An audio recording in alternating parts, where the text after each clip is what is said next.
Ladies and gentlemen, welcome to Gachie Skyman TV, the tallest man in Black Africa. One institution has failed this nation big time. One institution is not playing its role. One institution needs to be disbanded, and the institution is the institution of our national parliament. Both the National Assembly and the Senate are sleeping on their jobs. If you ask me, they have failed the nation big time. So why do I say this, ladies and gentlemen? When you look at our parliament, you realize that they represent William Samoei Ruto's interests. They do not represent the people. It is William Samoei Ruto's parliament. They cannot vote anything against William Samoei Ruto. Instead of playing an oversight role of the executive, they have become the herdsmaids of William Samoei Ruto, especially Kenya Kwanza. Kenya Kwanza, UDA in general, in particular, and ANC and Ford Kenya, na kile chama cha PA, they have failed this nation completely. They have no minds of their own. They have to keep on looking at their phone calls to see if there are text messages coming from State House, coming from Harabi House, coming from wherever. They don't have the minds of their own. That is the sad situation of our national parliament. The second thing, in my view, is that some of the members of parliament and even senators have never talked in parliament. They have never contributed anything from the time they were declared parliamentarians. From the time they took oath, they have never said anything. Some of them are seen smiling. Some of them are just there reiterating, moving in and out. And our parliament is usually faced by lack of quorum. They are there, not doing anything.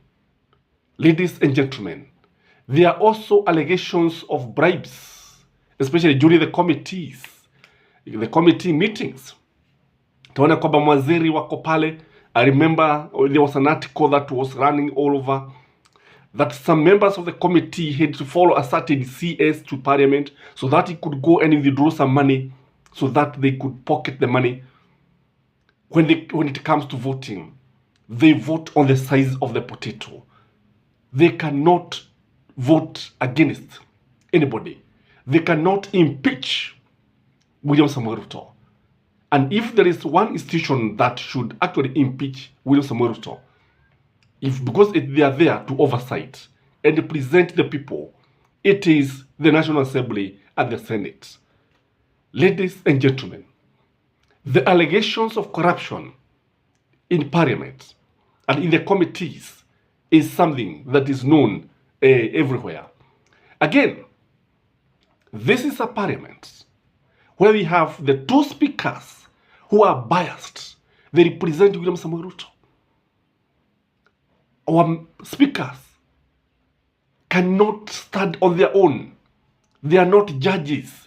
They are not neutral. Would you compare any of these speakers with, say, Kenneth Marede? Remember, Kenneth Marede was actually nominated from the side of Raila Amolo Odinga. But when he sat on that seat, he became the Senate. He became the Speaker of the National Assembly. And most of his ruling were actually admirable. They were Solomonic. Because when you look at William Samoei Ruto, you realize that when you look at Amason Kingi and Wetangula, unaona kwamba hawa ni viongozi ambao wanaongoza vyama. So there's no way they can be neutral.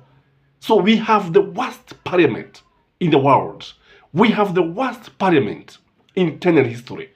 When the history of this nation will be written, this parliament will be condemned.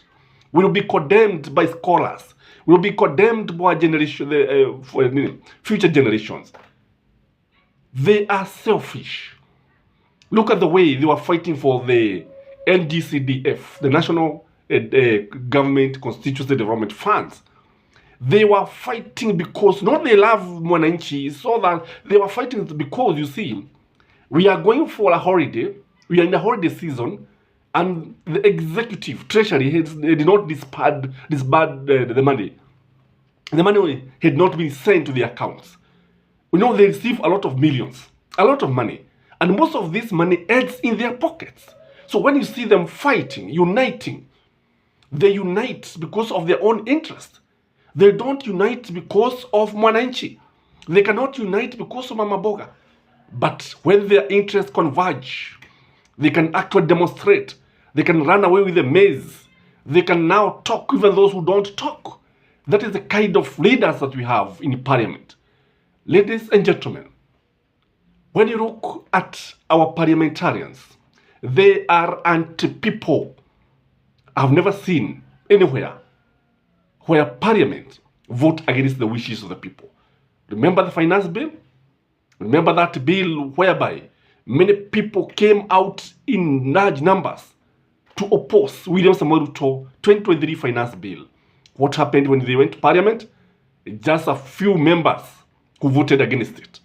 Azimio rejected the finance bill.